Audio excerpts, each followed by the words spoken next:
بسم اللہ الرحمن الرحیم. السلام علیکم. آج کی جو ویڈیو ہے یہ ہے وٹامن سی کے فنکشنز کے بارے میں. تو اس سے پہلے ویڈیو میں ہم نے وٹامن سی کے اس فنکشن کے بارے میں بات کی کہ اس کا جو رول ہے وہ دل کی مختلف بیماریوں میں کیا ہے. اس ویڈیو کے بعد پھر لوگوں کا مطالبہ آیا کہ وٹامن سی کے باقی فنکشن بھی بتائے جائیں کہ باقی جسم میں اس کا کیا رول ہے. تو آج کی جو ویڈیو ہے اس میں ہم بات کریں گے وٹامن سی کے انسانی جسم میں کیا کیا فنکشنز ہیں، وہ کیا کیا ایک رول پلے کرتا ہے.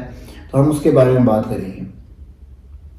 یہ انسانی جسم میں زخموں کو جلد ہیل کرنے میں مدد دیتا ہے. امیون سسٹم ہے، ہمارا قوت مدافعتی نظام ہے، اس کو تقویت دیتا ہے. اینٹی آکسیڈنٹ کے طور پر یہ کام کرتا ہے اور یہ سکن کی خوبصورتی میں اہم کردار ادا کرتا ہے. یعنی کہ جلد پر جھریاں، رنکلز وغیرہ جو جلد بن جاتے ہیں ان سے یہ بچاتا ہے اور جلد رنکلز جو ہے وہ بننے سے روکتا ہے. یہ ٹینڈنس اور لیگامنٹس کی لچک میں اہم کردار ادا کرتا ہے. وٹامن سی جو ہے وہ کولاجن کی سنتھسس کو بھی تیز کرتا ہے جس سے سکن میں بڑھاپا جلد نہیں آتا اور سکن جو ہے وہ ینگ نظر آتی ہے. دانتوں کی صحت میں اہم کردار ادا کرتا ہے. اس کا آنکھوں میں ایک بہت اہم کردار ہے کہ یہ آئی بال کے اندر جو پریشر کو زیادہ بڑھنے نہیں دیتا، یعنی کہ گلوکوما سے بچاتا ہے. اور جو کہ گلوکوما جو ہے وہ ایک بلائنڈنس کی ایک مین وجہ ہے.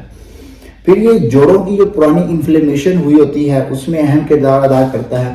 یہ بطور اینٹی انفلیمیٹری بھی کام کرتا ہے کہ جوڑوں میں بڑھاپے کی وجہ سے جو توڑ پھوڑ ہو رہی ہوتی ہے اس کو کم کرتا ہے، روکتا ہے. یعنی کہ اوسٹیو آرتھرائٹس کی جو علامات آتی ہیں ان کو کم کرتا ہے. اس کے علاوہ پھر یہ فوڈ الرجیز کو کم کرنے میں مدد دیتا ہے. یہ ایز اے اینٹی ہسٹامین بھی کام کرتا ہے اور بہت ساری جو الرجیز ہیں اور ان کی علامات کو ختم کرنے میں مدد دیتا ہے. کینسر کو روکنے میں اس کا علاج بہت مفید پایا گیا ہے. وائرس کی انفیکشن کو روکنے میں یہ ایک اہم اس کا رول دیکھا گیا ہے، علاج میں مفید پایا گیا ہے. اور یہ بطور خون صفا یعنی کہ ڈیٹاکسیفائنگ ایجنٹ کے طور پر بھی کام کرتا ہے. یعنی کہ جسم کے اندر جو ہیوی میٹلز یعنی کہ نکل ہے، کرومیم ہے، یہ جمع ہو جاتے ہیں تو ان سے چھٹکارا حاصل کرنے میں یہ مدد دیتا ہے. اس کے ساتھ ساتھ ہوا، غذا اور پانی کی آلودگی سے بھی حفاظت میں اہم کردار ادا کرتا ہے. تو اس کو ہم ایک انوائرمنٹل پروٹیکٹر بھی کہہ سکتے ہیں. پھر یہ شوگر کے مریض میں انسولین کی ضرورت کو کم کرتا ہے. یعنی کہ یہ معمولی قسم کے شوگر کے مریض ہیں ان کو کنٹرول کرتا ہے. اور یہ انفرٹیلیٹی یعنی کہ بانجھ پن کو ریورس کرنے میں مدد دیتا ہے. جسم کے مختلف دردوں کو کم کرنے میں مدد دیتا ہے. مثلا کمر کا درد ہے، آپریشن کے بعد کی درد کی شدت میں کمی میں رول پلے کرتا ہے اور ریکوری ٹائم کو بھی کم کرتا ہے.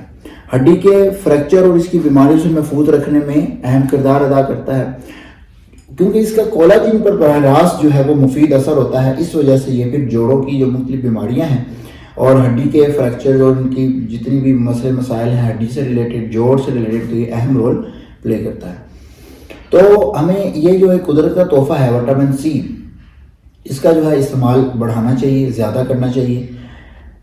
میری ویڈیو ایک آ چکی ہے جس میں وٹامن سی کے سورسز بتائے تھے کہ کن غذاؤں میں جو ہے وٹامن سی موجود ہوتا ہے. اب وہ جا کر یوٹیوب پہ دیکھ سکتے ہیں. تو آپ ان غذاؤں کا استعمال زیادہ کر دیں، ان پھلوں کا اور ان سبزیوں کا جس میں وٹامن سی جو ہے وہ زیادہ مقدار میں ہوتا ہے، تاکہ اس سے ہم ایک دل کے جو امراض پیدا ہونے کا اگر جن کو اندیشہ ہے اس سے بھی بچ سکیں گے. اور اس کے علاوہ جلد سے ریلیٹڈ مسائل، جوڑوں سے ریلیٹڈ مسائل، ہڈیوں سے ریلیٹڈ مسائل، اوسٹیو آرتھرائٹس جیسے مسئلے جو ہیں وہ ان سے پھر بچا جا سکتا ہے. تو وٹامن سی کا جو استعمال ہے وہ اپنی خوراک میں زیادہ کریں تاکہ جو ہے وہ ہم مختلف قسم کی بیماریوں سے بچ سکیں. تو آپ میرے چینل کو سبسکرائب بھی کریں، لائک بھی کریں اور شیئر بھی کریں. Thank you very much.